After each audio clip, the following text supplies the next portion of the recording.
How do you feel when you walk into your office? Is it covered with miscellaneous papers, old and new, with notebooks from courses that you took or meetings that you attended, business cards that you collected from various places through the months, weeks, maybe even years, and you're not even sure where they came from, but you don't know what to do with them? Files and boxes of old files, memorabilia, photographs? Does just thinking about it make you want to go somewhere else? Have you ever considered how this office impacts you and how it might impact other people? I was at a conference recently where one of the attendees said, "Oh, I have all this stuff, but I don't have time to deal with it." And I asked her, "Do you have children?" And she said, "Yes, I have a son." And I said, "Do you want to leave him this?" And her look changed very differently.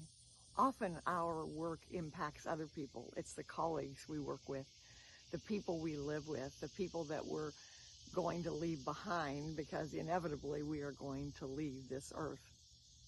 But perhaps more importantly is, have you ever thought about how God feels about how you handle your work?